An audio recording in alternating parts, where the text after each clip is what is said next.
If your wife has stopped wanting sex, avoids your touch and finds every excuse to avoid intimacy with you, this could save your marriage. I just had a client go from months of sexual rejection to his wife initiating again in one conversation by understanding something most married men never learn, and I'm about to tell you exactly what he discovered and how to use it tonight.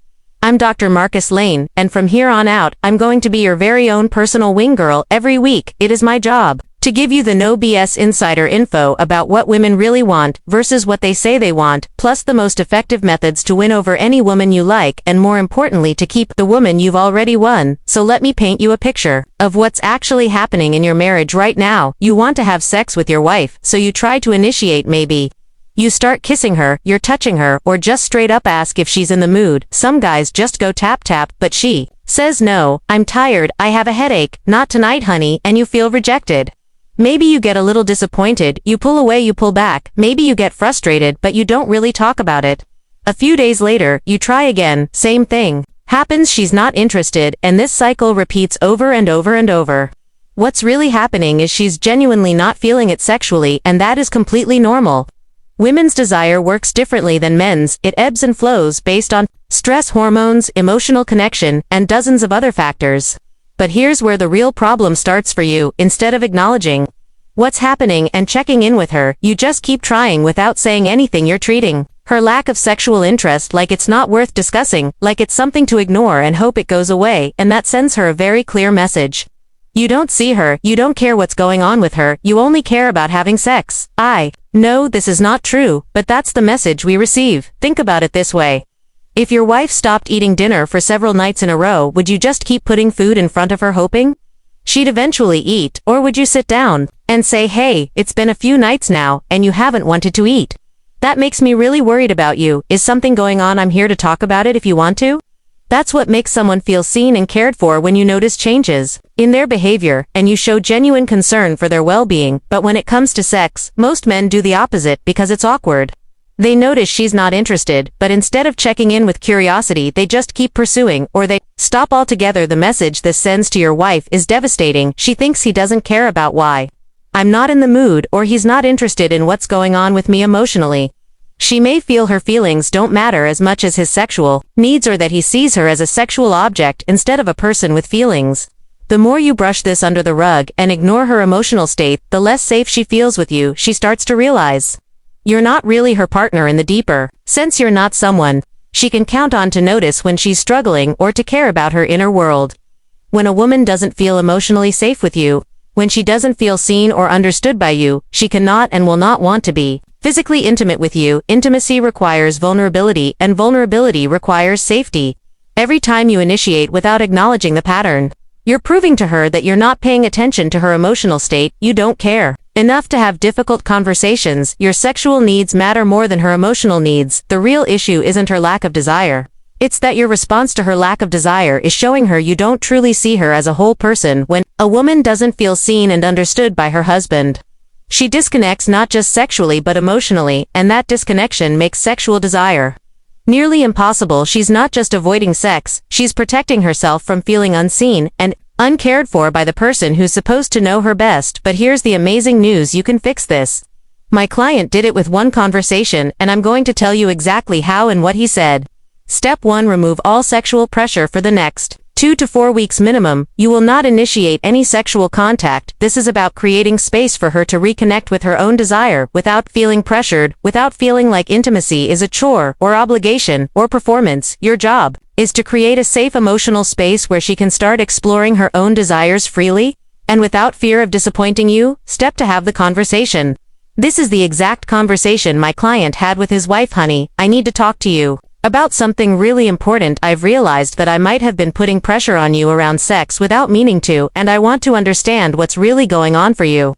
I want you to know you always have the right to not be in the mood for any reason or for no reason at all. That is completely normal, and I never want you to feel bad about it. I'm curious about what would help you feel more connected to me and more comfortable with intimacy, but I don't need an answer right now. I just want you to know I care about you, and I care about understanding you more than getting my needs met. I'm not going to initiate sex for the next few weeks. If you want to talk about what's going on for you, or if you want intimacy, you let me know. Otherwise, I just want to focus on being close with no expectations right now. Step 3. Actually listen, and be curious. Your job is to listen without trying to fix or defend. Ask questions like, what would help you feel more connected to me? Is there anything I do that makes you feel pressured? What do you need to feel safe and comfortable with intimacy? How can I better support you when you're stressed? Be genuinely curious about her experience instead of focused on when sex will happen again. Don't make it about solving your problem, make it about truly learning about her inner world. Step 4. Create safety through consistency. Show her through your actions that you are safe to be around without a sexual agenda. Give her affection without it leading anywhere. Be emotionally available when she wants to talk, and then listen. Don't bring up sex or make subtle references about how long it's been. Show appreciation for her that has nothing to do with sex. Make your connection about the whole person she is, not just the physical aspect. Here's what to expect. Week 1. She be skeptical, testing to see if you really mean it. So stay consistent. Weeks 2 to 3, you'll see genuine softening. She'll start sharing more about what's really been going on for her. So listen without getting defensive. A little while later, as she starts to feel safer, she may begin initiating affection and eventually intimacy. But the real win here is the communication and connection that you're building with her. After a few months, new healthy patterns emerge, where she feels safe to express when she's not in the mood, and when she is, you have honest communication about sex. And it doesn't become a guessing game. This pressure and safety issue is one of the most common reasons for sexless marriages, but there might be other things going on as well. She might be overwhelmed with kids, with work, with life, with stress, or there might be unresolved resentment about other issues in your relationship. She might be dealing with hormonal changes, or health issues, or feel disconnected from you emotionally in other areas, not just in the bedroom. The beautiful thing about this approach is that when you remove pressure and create space for honest conversations, she can finally tell you what's really going on. Maybe it's not just about sex. Maybe she's been feeling unheard in other areas in your relationship. Maybe she's been stressed out about money or kids, and sex feels like one more demand on her time. When you show her that you prioritize her comfort and well-being over getting your needs met, you create space for her to share what she actually needs to feel connected to you, and that's when real healing can happen, not just sexually, but in your entire relationship. The woman you married is still there. She just isn't feeling safe enough to be vulnerable with you sexually right now. And that's okay. That can totally change, but it changes through you showing her that you care more about her well-being than your sexual timeline. When she feels truly safe with you emotionally and physically, her natural desire can come back. Not because you pressured her into it, but because she actually wants to connect with you. Every day you spend prioritizing her safety and comfort over your sexual needs is an investment in getting your wife back. Not just sexually, but emotionally. So if you're ready to stop chasing and start connecting, remember, in marriage, wisdom isn't just knowing what to say, it's knowing when to listen. And if you want more life-changing insights like this, subscribe to Stoic Wisdom, because your relationship deserves both love and wisdom. Now you've done the first step. You've removed pressure, created space, and started listening. That alone is a massive shift from what most men do. And if you've been consistent, she's probably starting to relax around you again. But here's the thing. Safety opens the door. Attraction is what makes her want to walk through it. Most men think that once you're married, attraction just happens automatically, that the emotional bond and shared history are enough. But women's attraction is like a fire. It needs both fuel and oxygen. Safety is the oxygen, attraction is the fuel. Without both, the flame dies out. When you first met your wife, you were interesting, unpredictable, full of new stories and ideas. She didn't know every thought in your head, and that mystery sparked curiosity. But after years of marriage, routine set in and comfort replaced novelty. Comfort feels safe, but too much comfort can smother desire. The familiarity that once brought stability now brings boredom and predictability, and for many women, this becomes a silent passion killer. Not because they stopped loving you, but because they no longer feel that spark that came from unpredictability and emotional aliveness. The good news is, you can recreate that spark without games, without manipulation, and without pretending to be someone you're not. It's about becoming the kind of man who is grounded in himself, who is still growing, who brings energy into the relationship instead of waiting for her to bring it back. Step 1. Lead with shared novelty, not just physical touch. Attraction thrives on new experiences. It could be something big, like a spontaneous weekend trip to a place neither of you have been before, or something small like walking into a new coffee shop and trying something different together. You could take a cooking class, dance lessons, or even just play a game. You've never played before at home. The key is shared experiences that break the routine and create new memories together, because newness triggers dopamine, and dopamine is the chemical that fuels desire and excitement. Step 2. Grow yourself. Women are drawn to men who are on a journey, not just a destination. When you are committed to your own personal evolution, it naturally inspires her to see you through fresh eyes. This doesn't mean you have to suddenly become rich or ripped. It means you're reading books, exploring new hobbies, investing in your health, finding your purpose, becoming emotionally mature, and being someone who is alive, not just existing. You don't even need to talk about what you're doing. Let her feel the shift in your energy. Confidence doesn't come from trying to impress, it comes from knowing who you are and loving who you're becoming. Step 3. Practice microconnections daily. These are the small intentional actions that build intimacy over time. A thoughtful text in the middle of the day, a compliment that focuses not just on her appearance but on her actions or personality. Like, "I love how you handled that situation at work," or "I admire how patient you were with the kids." A gentle touch on her lower back when you walk past her, holding her gaze for just a moment longer than usual without needing anything in return. Microconnections are like watering a plant every day. They keep the soil of your relationship fertile, so bigger moments of passion can grow.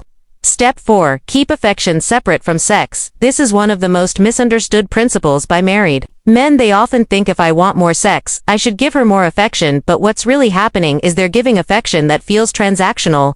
She hugs him and he grabs her, but she kisses him and he tries to escalate, and soon she begins to associate physical affection with pressure instead of comfort, which makes her pull away even more. The fix is simple: give affection with no strings attached.